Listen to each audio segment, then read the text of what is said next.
안녕하세요 여러분, 성공합시다.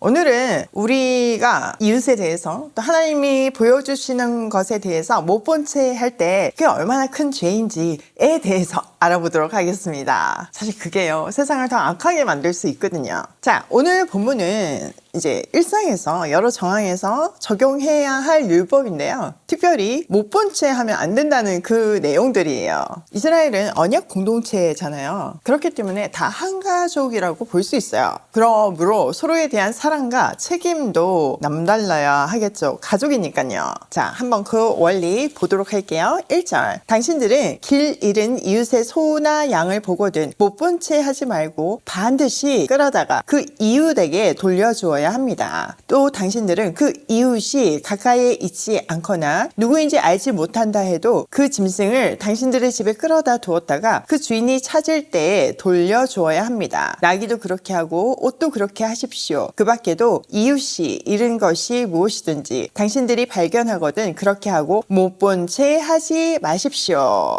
자, 우선 길 잃은 이웃의 소나 양, 나귀, 옷을 발견했을 때 못 본 채 하지 말래요. 당시에 소나 양, 나귀 이런 거는 굉장히 귀중한 재산이었잖아요. 그리고 옷도 그냥 단순히 입는 옷 정도가 아니라 겉옷 같은 경우에는 그 가나안 땅의 기후가 낮에는 너무 덥지만 아침 저녁으로 추웠잖아요. 그렇기 때문에 그 이불 역할을 하는 경우가 많았어요. 그러니까 그런 거 못 본 채 하면 안 된다는 거죠. 그게 없어지면 그 이웃의 삶에 치명적인 손상을 주니까요. 그리고 길 잃은 소나 양을 볼 때는 이웃을 반드시 찾아줘야 되지만 누군지 모를 때도 있잖아요. 그럴 경우에도 그냥 못 본 채 하는 것이 아니라 보호했다가 주인을 찾아줘야 된다고 말하고 있어요. 왜냐하면 언약 공동체 안에는 서로를 도와줄 책임이 있기 때문이죠. 그러니까 지금 보면 누군지 아는 경우 모르는 경우도 다 적용돼야 되는 일이잖아요. 그러니까 하나님은 상대가 누군지에 따라서 우리가 행동하는 것을 원하는 것이 아니라 그냥 이웃이라면 손해를 방지해야 하는 그런 책임을 가지고 있다, 이 얘기를 하시는 거예요. 모든 사람이 우리의 이웃이잖아요. 그렇기 때문에 이것은 사회적 신뢰를 세우는 기초적인 원리라고 볼 수 있어요. 또한 남의 것이 아니라 우리 가족의 것이다, 이것을 모른 채 하지 않는 것도 하나님 자녀의 책임이다, 이렇게 생각할 수 있는 것은 모든 것이 하나님의 것이고 또 우리는 그의 자녀라는 어떤 청지기 정신이 전제되어야지만 가능한 이 마음이죠. 자, 4절. 이웃의 낙이나 소가 길에 쓰러져 있는 것을 보거든 못 본 채 하지 마십시오. 당신들은 반드시 그 이웃을 도와 그것을 일으켜 주어야 합니다. 자, 앞에 그 율법의 조항들은 잃어버린 것을 찾아주라는 얘기라면 지금 이 이야기는 도움이 필요한 사람을 못 본 채 하면 안 된다는 얘기예요. 자, 나귀와 소가 길에 쓰러져 있는 경우는 어떤 경우일까요? 네, 맞아요. 짐을 싣고 가다가 쓰러질 수 있잖아요. 그러면 짐까지 이렇게 일으켜야 되니까 혼자 힘으로는 세우기가 힘든 경우 있잖아요. 위기 상황이에요. 이때 그 짐승의 주인을 도와서 잘 일으켜 세우라는 거죠. 도움이 필요한 사람을 못 본 채 하지 말고 반드시 도와야 한다는 조항이에요. 자, 우리가 지금까지 1절에서 4절까지를 한번 살펴봤는데 반복되고 있는 단어가 있어요. 뭘까요? 3가지인데요. 이게 힌트예요. 네, 맞아요. 첫 번째는 이웃, 두 번째는 못 본 채 하지 말고, 그리고 세 번째는 반드시예요. 그러니까 이거를 문장으로 만들어 본다면 하나님의 백성들은, 하나님의 자녀라면 어려움에 처한 이웃을 못 본 채 하지 말고 반드시 도와야 한다는 원리인 거죠. 혹시 여러분 마음 가운데 못 본 채 하고 있는 이웃이 있으신가요? 지금 하나님이 반드시 도와라, 이 메시지를 주시는 거예요. 그래야 하는 이유는 하나님이 우리의 아버지고 우리 모두가 하나님을 믿든 안 믿든 다 형제 자매잖아요. 특별히 우리가 말씀 공동체 안에 있을 때는 한 가족이잖아요. 그렇기 때문에 반드시 도와야 되는 거예요.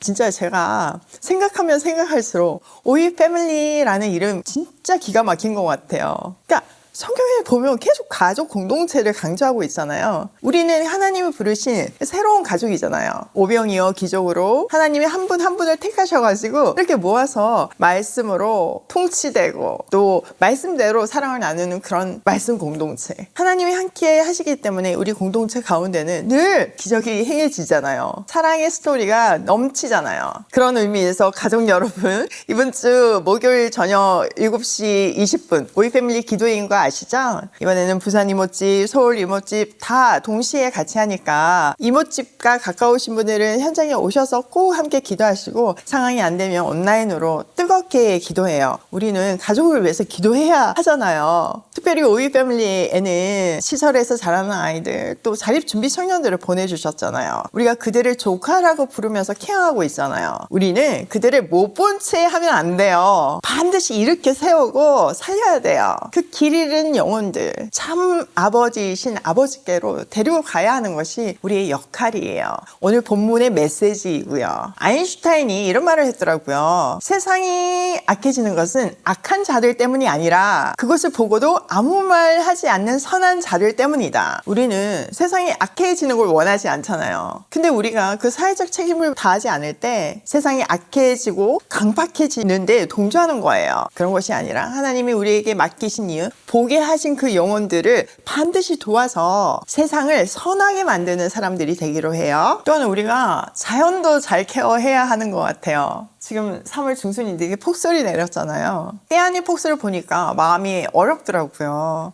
지금 막 정원에 새싹들이 나기 시작했는데 그건 괜찮을까? 뭐 저는 정원 조그만 거지만 농사 짓는 분들한테 또 치명적일 수 있잖아요. 지구가 아프니까 이런 일이 일어나는데 우리가 그런 부분에 있어서도 못 본 채 하지 말고 책임을 다 지는 환경을 잘 보호하는 우리가 되기로 해요. 자, 5절. 여자는 남자의 옷을 입지 말고 남자는 여자의 옷을 입지 마십시오. 주 당신들의 하나님은 이렇게 하는 사람을 싫어하십니다. 자, 남자와 여자가 서로의 옷을 바꿔 입지 말래요. 하나님이 이렇게 하는 사람 너무 싫어하신대요. 자, 이거는 1차적으로는 기본적인 하나님이 창조하신 남자와 여자 그 정체성과 역할을 존중하라는 의미이죠. 동성애하고도 무관하지 않은 규례죠. 그런데 특별히 여기서는요 또 다른 의미를 찾을 수 있는데요. 바로 하나님이 싫어하신다에서 찾을 수 있어요. 이거는 단순히 패션의 어떤 문제가 아니라 우상 숭배와 연관이 있었기 때문이죠. 당시 고대 근동의 문화에서는요 그런 어떤 우상 숭배의 방법 중에 하나가 이성의 복장을 입고 어떤 의식을 하거나 음란 행위를 하는 경우들이 있었거든요. 그런 거 하지 말라는 거예요. 하나님이 그 우상 숭배하는 그런 모습 너무 싫어한다, 미워한다. 너희는 따라하지 마라.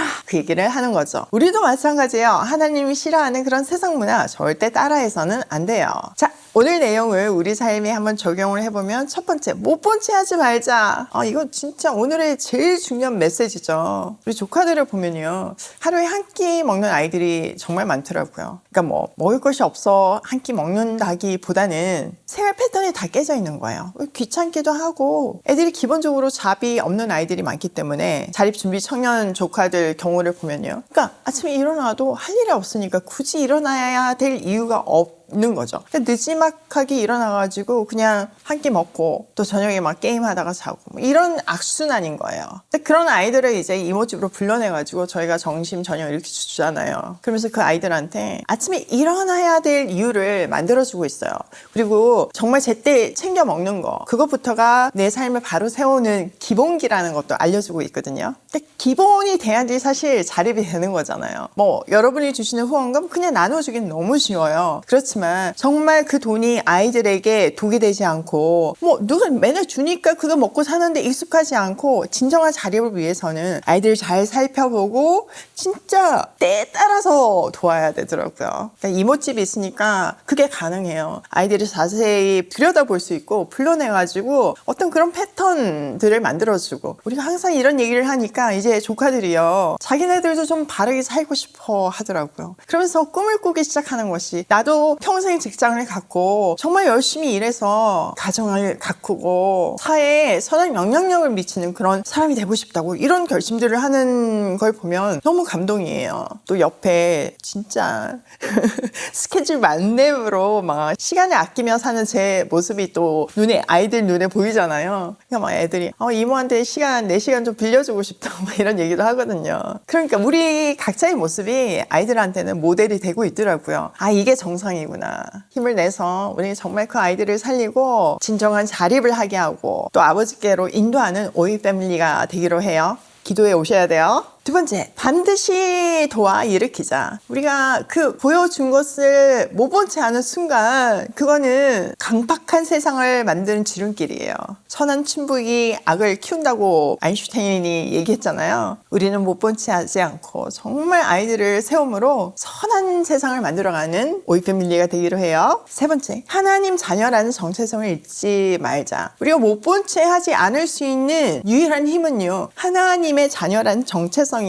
우린 팔이 안으로 굽듯이 나를 위해서 사는 것이 너무나 당연하고 그냥 익숙해요. 그런데 남을 돕는 거, 나한테 도움이 하나도 안 되는 것 같은데 그 아이들을 위해서 뭔가 내 시간과 돈을 주는 거, 이거 쉽지 않죠. 제정신으로 못하는 일이에요. 성령 정신으로만 가능한 일이에요. 그 성령 정신의 중심에는 하나님의 자녀라는 정체성이 분명히 있을 때 가능한 거죠. 오늘도 하나님의 자녀라는 정체성을 잊지 말고, 못 본 채 하지 말고, 넘어진 사람을 일으켜 세우며 길 잃은 사람을 아버지께로 돌아오게 하며 고고싱해요.